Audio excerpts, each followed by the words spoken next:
सभी पत्रकार बंधुओं का, प्रेस कर्मियों का मैं स्वागत करती हूँ, इस्तकबाल करती हूँ, अभिनंदन करती हूँ और दिल की गहराइयों से शुक्रिया अदा करना चाहती हूँ जम्मू कश्मीर प्रदेश कांग्रेस कमेटी के अध्यक्ष आदरणीय मीर साहब का, जम्मू कश्मीर की प्रभारी हमारी बड़ी बहन श्रीमती रजनी पाटिल जी का और जम्मू कश्मीर कांग्रेस के मुख्य प्रवक्ता रविंद्र शर्मा जी का कि आज एक बहुत ही महत्वपूर्ण मुद्दे पर, एक ऐसा मुद्दा जिसने इस देश की जनता के मुंह से निवाला छीनने का काम किया, एक ऐसा मुद्दा जिसने जनता की पेट पर लात मारने का काम किया, महंगाई के मुद्दे पर आज इस प्रेस वार्ता का आयोजन किया।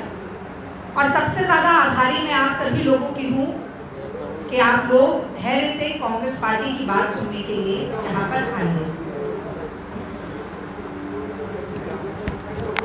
ये दाग दाग उजाला, ये शब रसीदा सहर था इंतजार जिसका, ये वो सहर तो नहीं। तो 2014 में बहुत सब्ज बाग दिखाए गए थे, बहुत बड़ी बड़ी बातें की गई थी, बहुत बड़े बड़े वादे किए गए थे। याद होगा आप सब लोगों को, बहुत हुई महंगाई की मार, अच्छे दिन, मोदी है तो मुमकिन है, ये सभी नारे जो 2014 में नरेंद्र मोदी जी ने दिल्ली के सिंहासन पर काबिज होने के लिए दिए थे, वो आज कहीं ना कहीं फीके पड़ गए हैं, खोखले पड़ गए हैं, बेमानी और बेमतलब। और यही कारण है कि महंगाई की बात तो हम सुन रहे हैं, बीच बीच में ऐसी खबरें आती रहती हैं। वो गाना भी आप लोगों ने अगर पीपली लाइव पिक्चर देखी हो तो उसमें एक गाना था कि सखी सैया तो खूब ही कमात है, महंगाई डायन खाए जाते। तो पहले महंगाई थी तो कमाई भी थी। आज सूरत हाल देश का ये है कि मोदी राज में केवल और केवल महंगाई है, जनता की जेब कटाई है, चारों ओर लुटाई है और ठप पड़ी कमाई है। और ये सब एक ऐसे समय में हो रहा है जब पहले से ही हमारा पूरा देश कोरोना के कहर से जूझ रहा है, जब हमारे देश की अर्थव्यवस्था पूरी तरह से ठप पड़ी हुई है और इसी के साथ साथ जब रोजगार और नौकरियों का अकाल पड़ा हुआ है। तो मुझे कहना पड़ेगा कि ऐसे समय में जब महंगाई बढ़ती है, जब घरेलू गैस का दाम बढ़ जाता है, जब लगातार पेट्रोल और डीजल की कीमतें आसमान को छूती जाती हैं, जब फल सब्जी दूध खाने के तेल को खरीदना मुश्किल होता जाता है, तो ये जले पर नमक रगड़ना नहीं है तो क्या है। प्रधानमंत्री मोदी जी को 2 बार प्रचंड बहुमत देकर देश की जनता ने उनके ऊपर विश्वास जताया और ये कहा जाता है मुखिया मुख सो चाहिए, खान पान सब एक, पाले पोसे सकल अंग तुलसी सहित विवेक। यानी कि मुखिया ऐसा होता है एक अभिभावक की तरह जो अपने हर परिवार के सदस्य का समान रूप से ख्याल रखता है। तो जनता की मदद करने के बजाय, जनता की जेब में कुछ पैसा डालने की बजाय, मैं याद दिलाना चाहती हूँ आप, राहुल गांधी जी लगातार जब से पिछले साल हमारे देश पर कोरोना का प्रहार हुआ, वो लगातार कह रहे हैं कि जो रोज कमा के खाने वाला आदमी है, जो दिहाड़ी का मजदूर है, जो हाशिए पर खड़ा इंसान है, जो गरीब है, गुरबा है, उसके जेब में 6,000 रुपये डालकर न्याय करिए मोदी जी। तो एक्साइज ड्यूटी का पैसा मोदी जी अपनी जेब में ले लेते हैं, पर जनता की जेब लगातार काटने का काम कर रहे हैं। इसीलिए बहुत ज़रूरी था कि आज महंगाई के मुद्दे पर आकर हम आपसे बात करें और इसीलिए कांग्रेस पार्टी ने ये मुहिम उठाई है कि देश के तमाम प्रमुख शहरों में, देश की तमाम राजधानियों में कांग्रेस के वरिष्ठ नेता और कांग्रेस के प्रवक्ता जाकर आप सभी के माध्यम से महंगाई पर सवाल पूछने का काम कर रहे हैं और मोदी सरकार को कटघरे में खड़ा करने का काम कर रहे हैं। मैं समझती हूँ कि ये मुहिम बहुत ज़रूरी थी, आज यहाँ से शुरुआत की। कुछ तथ्य बहुत जल्दी से आपके सामने रखना चाहती हूँ, क्योंकि तथ्यों के बिना ऐसा लगता है कि बस थोड़ी सी लफाजी करके चले गए। हालांकि लफाजी और मन की बात करने का काम मोदी जी का है, हम तो जन की बात करते हैं। तो देखिए, एक संस्था है centre for monitoring Indian economy, यानी कि CMIE, उसने कुछ चौंका देने वाले आंकड़े प्रस्तुत किए हैं।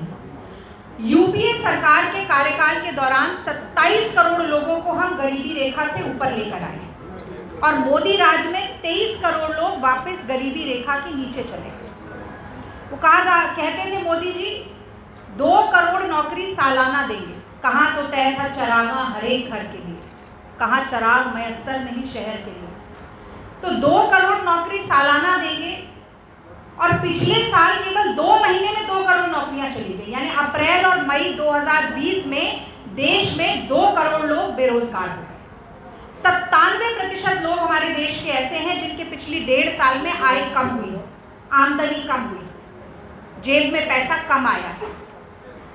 इसी के साथ साथ प्रोविडेंट फंड का 1,25,000 करोड़ रुपया लोग निकलवा चुके हैं। प्रोविडेंट फंड यानी कि आदमी सोचता है कि बेटी की शादी होगी तब उस पैसे का इस्तेमाल किया जाएगा, ये भी सोचता है कि मकान बनाएंगे तब इस्तेमाल करेंगे, या रिटायरमेंट के बाद अपनी सुरक्षा के लिए, वो सारा पैसा निकाला जा चुका है। मोदी जी स्वयं जब देश की बात करने के लिए आए थे कुछ दिन पहले, तो उन्होंने कहा कि 80 करोड़ भारतीयों को 5 किलो राशन देंगे, यानी कि ये हाल हो गया है देश का कि 80 करोड़ लोग 5 किलो राशन के मोहताज हो गए हैं। इस स्तर पर लाकर मोदी जी ने छोड़ दिया है। ये पृष्ठभूमि मैंने आपको इसलिए बताई कि देश बदहाली के दौर से गुजर रहा है, गरीबी के दौर से गुजर रहा है, और ऐसे समय में मदद के बजाय लोगों की जेब से पैसा निकालने का काम मोदी जी कैसे कर रहे हैं, ये भी मैं जल्दी से आप लोगों को बताती हूँ।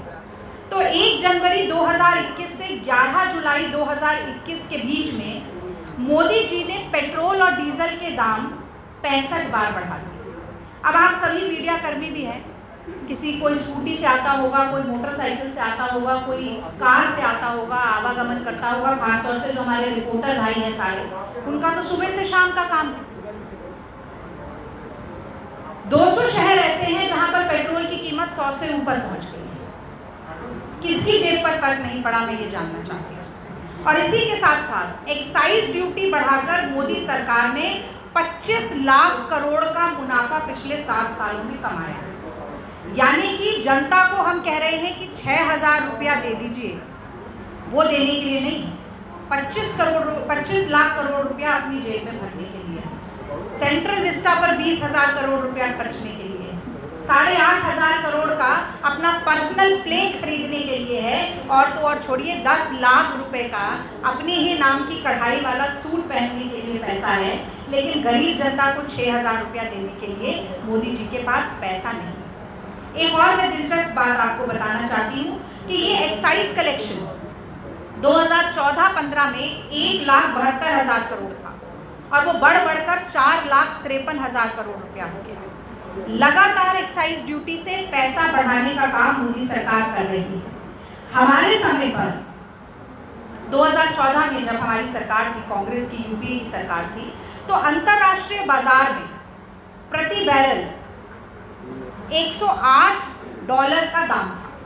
तब 71 रुपए का पेट्रोल था, 57 रुपए का डीजल था, 108 रुपए प्रति बैरल US डॉलर।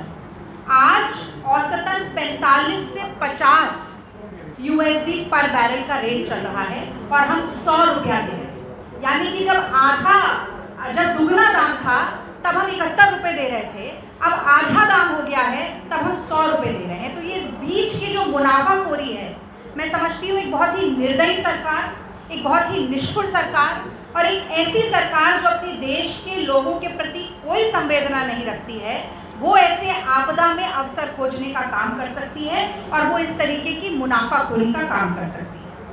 अब मैं महिला हूँ, गृहिणी हूँ, मेरे भी घर का अपना बजट है, और जब रोजमर्रा की जरूरत की चीजों में 42% का उछाल आता है कीमत में, तो मेरा भी बजट बिगड़ जाता है। हर महिला जो अपने घर में बचत कर करके बजट बनाती है, फिर उसमें से कुछ बचाती है, और फिर वो अपने ज़रूरत के समय के लिए जोड़ कर रखती है, आज वो खून के आंसू रो रही है। कोई ऐसी गृहिणी नहीं होगी जिसको आज अपना बजट बनाने में दिक्कत ना हो रही। दूध का दाम बढ़ गया। कुछ मैं आपको एक आंकड़ा प्रस्तुत करना चाहती हूँ। 2014 में 44 रुपए का था फुल क्रीम दूध, आज 57 रुपए का हो गया। टोंड दूध था 34 रुपए का, आज 47 रुपए का हो गया। खाने के तेल में करीब 31% का उछाल आया। सरसों का तेल जो 65 से 70 रुपए लीटर मिल रहा था, आज 200 रुपए लीटर मिल रहा है। चाय पत्ती का दाम बढ़ गया, दालों का दाम दुगना हो गया है। तो न सिर्फ थाली में से सब्जी और फल और दूध गायब हो रहा है, मैं स्टेट से आता है। ना प्रधानमंत्री अपनी जायदाद बेचकर कुछ मुफ्त में देते हैं, ना कोई मुख्यमंत्री देते हैं, सब जनता का पैसा है। पर उसका सदुपयोग हो रहा है या दुरुपयोग हो रहा है, ये जरूर मुख्यमंत्री और प्रधानमंत्री निर्धारित करते हैं। तो घरेलू गैस 2014 में 414 रुपये एक सिलेंडर की कीमत थी, पिछले 7 सालों में दुगने से ज़्यादा हो गई, अब करीब 850 है। और इनमें से ज़्यादातर लोग उसी श्रेणी में आते हैं जिसकी मैंने शुरुआत में बात की, वो 23 करोड़ लोग जो गरीबी रेखा से नीचे आ गए। तो वो लाभार्थी जो गरीबी रेखा से नीचे हैं, क्या वो 850 रुपये का रसोई गैस का सिलेंडर खरीद सकते हैं? क्या इतनी हैसियत है? क्या मोदी जी ने मुफ्त का सपना दिखाकर जो वोट लिया था, उसके एवज में उनकी जिंदगी को बेहतर बनाने का सच में काम किया? तो मोदी सरकार के खाने और दिखाने के दांतों में कितना फर्क है, ये इसी योजना के फ्लॉप होने से हमें पता चल जाता है। 7 महीनों में 6 बार दाम बढ़ाया गया, 240 रुपया बढ़ गया। तो अगर हम इस बात का हिसाब लगाएं, अंतरराष्ट्रीय मार्केट जो है सऊदी अरामको से ये निर्धारित करता है कि क्या दाम होगा एलपीजी का। अंतरराष्ट्रीय दामों के हिसाब से करीब 550 रुपये का गैस सिलेंडर होना चाहिए, पर मोदी जी इसके ऊपर 5% जीएसटी लगाते हैं, फिर एजेंसी का कमीशन होता है, फिर ट्रांसपोर्टेशन कॉस्ट होती है, फिर कंपनी अपना प्रॉफिट लेती है, तो 550 की चीज़ 850 रुपये में मिलती है। कांग्रेस सरकार ने 1,42,000 करोड़ की फ्यूल सब्सिडी दी थी, इसीलिए हम 414 का सिलेंडर दे पाए थे। उस फ्यूल सब्सिडी को घटा कर इतना कम कर दिया है मोदी जी ने कि कोई बड़ी बात नहीं है। जैसे 100 के पार पेट्रोल पहुंचा है, बहुत जल्दी 1000 रुपये के पार गैस सिलेंडर भी पहुंचने वाला है। और मैं अंत में बात करूंगी अपने किसान भाइयों की। मोदी जी के पास अपना मंत्रिमंडल विस्तार करने के लिए समय है, 7 महीने से धरना दे रहे किसानों के लिए उनके पास समय नहीं है, उनसे बात करने के लिए समय नहीं। यही चुनाव देखिए, जैसे चुनाव के आने और जाने के हिसाब से पेट्रोल का दाम बढ़ता और घटता है। चुनाव चलते रहते हैं तो घटता रहेगा, और चुनाव जब खत्म हो जाते हैं तो फिर बढ़ना शुरू हो जाएगा, क्योंकि मोदी जी जनता के और जनमुखी मुद्दों के हिसाब से काम नहीं करते, वो चुनावी रणनीति के हिसाब से सारे काम करते हैं। इसी तरीके से यही किसान भाई, जब चुनाव आता है तो अन्नदाता, और चुनाव चले जाए तो आतंकवादी, खालिस्तानी, पाकिस्तानी और हर तरीके की बात सुनते हैं। तो अब किसानों के जीवन में एक तो डीजल का प्राइस जैसे ही बढ़ेगा, सीधा महंगाई बढ़ेगी, क्योंकि ट्रांसपोर्टेशन की कॉस्ट बढ़ेगी। और सबसे बड़ा झटका अगर किसी को लगता है तो वो किसान भाई बहनों को लगता है। तो मोदी सरकार ने फर्टिलाइजर के दाम बढ़ा दिए, बीज के दाम बढ़ा दिए, पेस्टिसाइड के दाम बढ़ा दिए, जो कृषि उपकरण होते हैं, एग्रीकल्चरल इक्विपमेंट्स, उनके दाम बढ़ा दिए। तो प्रति हेक्टेयर करीब 20,000 रुपये की कीमत जो है, लागत के लिए जो उनको पैसा लगाना पड़ता है, वो बढ़ गया है। और इसी के साथ साथ 73 साल में भारत के इतिहास में पहली बार ऐसा हुआ कि फर्टिलाइजर पे 5% जीएसटी, पेस्टिसाइड पर 18% जीएसटी, ट्रैक्टर पर और फार्म इक्विपमेंट्स पर 12% जीएसटी लगाकर किसान भाई बहनों की रीढ़ की हड्डी तोड़ने का काम, जो इस देश के अन्नदाता हैं उसे नुकसान पहुंचाने का काम मोदी सरकार ने किया। तो अंततः बात ये है, और हम पर आफत बनाई ऐसे समय में जब जनता को मदद के हाथ की ज़रूरत है, जब सरकार के साथ की ज़रूरत है, तब मोदी सरकार सिर्फ उत्पीड़न, प्रताड़ना और शोषण के अलावा कुछ नहीं कर रही है। कांग्रेस पार्टी ये मांग करती है पुरजोर तरीके से कि जल्द से जल्द पेट्रोल, डीजल और रसोई गैस के दामों को कम किया जाए। एक बात मैं और बताना चाहती हूँ, पेट्रोल और डीजल में, पेट्रोल में कभी करीब 62% और डीजल में करीब 70% जो मुनाफा कमा रही है केंद्र सरकार, वो सेस के रूप में कमाती है। And cess proceeds are never shared with the state government. तो सेस का जो मुनाफा है वो प्रदेश सरकारों को कुछ नहीं देना पड़ता, उसमें से सब कुछ मोदी सरकार की जेब में जाता है। तो इस मुनाफाखोरी में कटौती की जाए और जनता की मदद के लिए जो न्याय राहुल गांधी जी ने मांगा था, उस न्याय पर अमल करना पड़ेगा। आप हमारा नाम नहीं इस्तेमाल करना चाहते, न्याय की जगह कोई और नाम रख लीजिए, कोई दिक्कत नहीं है। हमें किसी तरीके का श्रेय नहीं चाहिए, we are not credit mongers. आप जनता की मदद के लिए हाथ बढ़ाइए, ये कांग्रेस पार्टी चाहती है।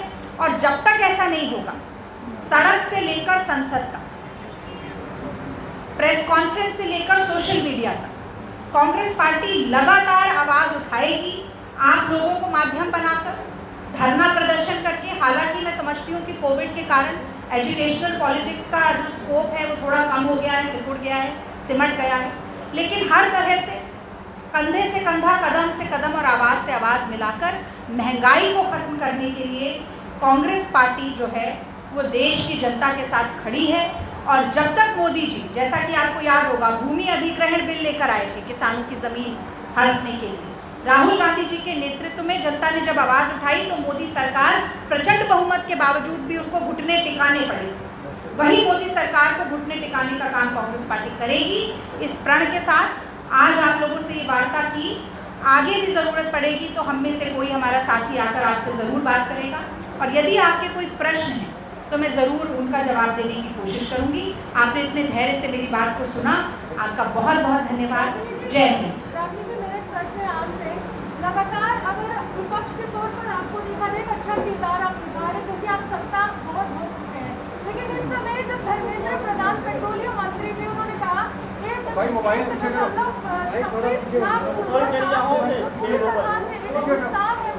2026 तक जो पूरा का पूरा कर्जा है कांग्रेस की सरकार हम पर छोड़कर गई है, तो इसी कारण महंगाई के दौर से आम लोगों को गुजरना पड़ रहा है। दूसरा करके ये कहूँगी कि यहाँ पर अगर देखा जाए तो मुनाफा जिस तरह से आप कह रही हैं, तो केंद्र सरकार मुनाफे को क्यों नहीं देख रही है, बल्कि इसमें भी कांग्रेस को पूरी तरह से धराशायी करके कांग्रेस कह सकते हैं। देखिए, मैं याद दिलाना चाहती हूँ, प्रियंका गांधी जी ने एक बार कहा था कि 70 साल की कोई तो एक्सपायरी डेट होगी। भाई 7 साल से पूर्ण बहुमत की सरकार मोदी जी केंद्र में चला रहे हैं, और जब भी कोई कठिन सवाल जनता पूछती है तो वो कांग्रेस की तरफ देखने लगते हैं। भाई 7 साल से हम तो सत्ता में नहीं है, हमारा तो प्रचंड बहुमत नहीं है, हम तो सरकार नहीं चला रहे, लेकिन जनता के मुद्दे हम जरूर उठाएंगे। अब मैं आपसे 2-3 तथ्य आपके सामने जल्दी से रखती हूँ। पहली बात मैंने बताई कि एक्साइज ड्यूटी का 25 लाख करोड़ रुपया केंद्र सरकार की जेब में जा चुका है।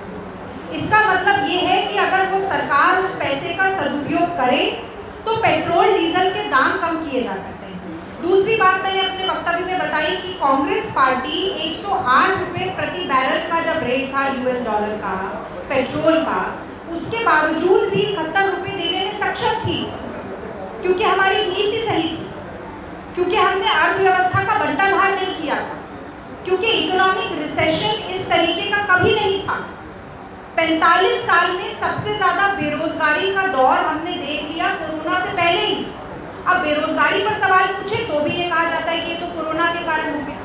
तो बताइए कि नेशनल स्टैटिस्टिक्स कमीशन के सदस्यों ने तो कब इस्तीफा दे दिया था 3 साल पहले, ये कहकर कि बेरोजगारी के आंकड़े मोदी जी गलत बता रहे।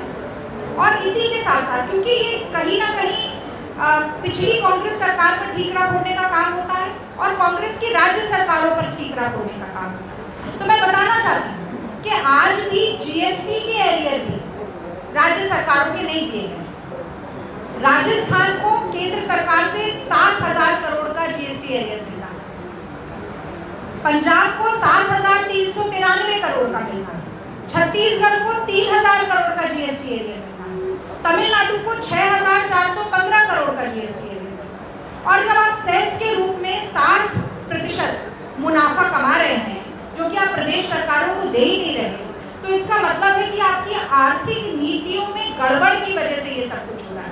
और मैं थोड़ा सा और पीछे ले जाऊंगा, ये सब गड़बड़ क्यों शुरू हुई? कांग्रेस पार्टी लगातार कहती रही कि डीमोनेटाइजेशन, नोटबंदी बिल्कुल गलत निर्णय है, मत करिए। डॉक्टर मनमोहन सिंह जी ने कहा था, उनका ऑफिशियल औपचारिक बयान था, उन्होंने कहा कि अगर डीमोनेटाइजेशन होता है तो जीडीपी 2% नीचे गिरेगी। तब नरेंद्र मोदी जी ने संसद के पटल में खड़े होकर कहा था कि ऐसे प्रधानमंत्री हैं जो रेनकोट पहनकर नहाते हैं। और आज जब हम माइनस में चल रही है हमारी अर्थव्यवस्था, तब कौन छाता लेकर नहा रहा है, इस पर मैं टिप्पणी नहीं करना चाहती। रागिनी जी, मेरा सवाल ये है कि जम्मू कश्मीर की जनता, खैर महंगाई तो एक मुद्दा है, लेकिन उनके मन में एक और सवाल है। इस सवाल ये है कि जम्मू कश्मीर का वो नेता, उसके दौरे कम हो गए जो पार्लियामेंट में उनकी आवाज़ बनता था, गुलाम नबी आज़ाद। क्या कारण है कि उनके दौरे जो है जम्मू कश्मीर के कम हो गए? कहीं ऐसा तो नहीं कि कांग्रेस गुलाम नबी आज़ाद से थोड़ा नाराज चल रही है? रागिनी जी, इसका सप्लीमेंट्री है, क्योंकि महंगाई के लिए बेहद जरूरी है कि जनता और विपक्ष दोनों मिलकर लड़े। लेकिन कांग्रेस पार्टी के बीच में जो हाल ही में जो ये देखा था कि कांग्रेस पार्टी के बीच में बेहतर नहीं चल रहा, उनके पुतले तक जलाए गए थे। अब कांग्रेस पार्टी के बीच में किसी लीडर को ब्लॉक प्रेसिडेंट तक की पोस्ट दी, उन्होंने कहा जब तक ये भेदभाव खत्म नहीं होगा मैं पार्टी की वो पद भी एक्सेप्ट नहीं करूँगा। जब तक इन ऐसी चीज़ें चलेंगी विपक्ष खुद मजबूत कैसे होगा और जनता को साथ लेके कैसे? देखिए, इसमें दो बातें हैं। हाँ, मूलतः आज मेरा विषय महंगाई है, इसलिए मैं बहुत विस्तार से इस प्रश्न का जवाब नहीं देना चाहूँगी। पर हाँ, मैं ये ज़रूर कहूँगी कि एक परिवार में जो कि लोकतांत्रिक प्रणाली को मानता है, किसी भी मनमुटाव या किसी भी मतभेद को कहने का, प्रस्तुत करने का और उस पर एक वाद विवाद संवाद करने का पूरा अधिकार होता है। और जहाँ चार बर्तन होते हैं, थोड़े बहुत खटकते हैं, कोई इसमें दिक्कत की बात नहीं। लेकिन अगर आप ये कह रहे हैं कि किसी बहुत वरिष्ठ नेता का ओहदा पार्टी में कम हो गया, मैं इसको बिल्कुल स्वीकार नहीं करता। कांग्रेस पार्टी साझा सरोकार और साझा नेतृत्व में विश्वास रखती है। हम सब, जब वो कहते हैं ना बंद गुट्ठी लाभ की, अगर हम सब साथ हैं तो बहुत अच्छे से काम होगा और इसी दिशा में हमारा प्रयास है वो आगे बढ़ता रहेगा। और मैं एक छोटी सी बात कहूँ, कम से कम उत्तर प्रदेश जैसा हाल तो बिल्कुल भी नहीं है, जहाँ पर उप मुख्यमंत्री की मुख्यमंत्री से नहीं बन रही, मुख्यमंत्री की प्रधानमंत्री से नहीं बन रही। जो सांसद है वो कह रहे हैं कि हमारे मुख्यमंत्री योगी जी ने तो कोविड में कुछ काम ही नहीं किया। जो विधायक हैं वो खुद विधानसभा के अंदर अपने ही मुख्यमंत्री के खिलाफ धरना दे रहे हैं और मुख्यमंत्री प्रधानमंत्री की फोटो गायब कर देते हैं। प्रधानमंत्री मुख्यमंत्री को बधाई तक नहीं देते अपने जन्मदिन की, और फिर मजबूर करते हैं कि सब लोग खड़े होकर एक फ्रेम में फ़ोटो खिंचवा लें, क्योंकि प्रधानमंत्री जी खुद प्रचार मंत्री है, बिना फ़ोटो के काम नहीं चलता। तो ऐसी सरफुटौल जिनकी हो रही हो, मुझे लगता है कि सबसे पहले उन्हें अपने गिरेबान में झांक के देखना चाहिए। और आपने एक जनता और विपक्ष की बात पूछी, वो बहुत अच्छा सवाल है। देखिए, बिना जनता के लोकतंत्र में कुछ नहीं होता। जनता जनार्दन, जैसा मैंने पहले कहा, थोड़ा सा जो एजुटेशनल पॉलिटिक्स जो है वो विपक्ष का सबसे मजबूत हथियार होता है। आप धरना दे सकते हैं, आप प्रदर्शन कर सकते हैं, आप नारे लगा सकते हैं, पर कोविड के कारण वो एजुकेशनल स्पेस जो है उसका संकुचन हुआ है, वो थोड़ा सा सिकुड़ा है। तो एक वो कारण भी है कि आप ऐसे नहीं देख रहे कि जनता सड़कों पर है, पर ये जो पब्लिक है ये सब जानती है। लोग बहुत समझदार हैं, उनको जो असल में मूर्ख समझता है वो खुद बुड़बक बन जाता है। तो जनता ने मन बना लिया है, वो इंतज़ार में बैठी है कि कब दोबारा वोट देने का समय आएगा। क्योंकि जैसा मैंने कहा कि एक तरफ कोरोना की मार, दूसरी तरफ अर्थव्यवस्था का बंटा भार, तीसरी तरफ नौजवान बेरोजगार। तो ऐसा कोई व्यक्ति नहीं है जो पिछले 1-1.5 साल में इन सारी गड़बड़ झाला नीतियों से प्रभावित नहीं हुआ है, जिसके घर में कोई जान पहचान का, कोई नाते रिश्तेदार संक्रमित नहीं हुआ, उसकी मौत नहीं हुई। ऑक्सीजन की किल्लत से, अस्पतालों की किल्लत से, बिस्तरों की किल्लत से, दवाई की किल्लत से कोई ऐसा व्यक्ति नहीं होगा जिसकी आय कम ना हुई हो, जिसकी सैलरी में कटौती ना हुई हो। कोई व्यक्ति ऐसा नहीं होगा जिसका घर का बजट ना बिगड़ा हो। ये सारी चीज़ें हैं जो तन मन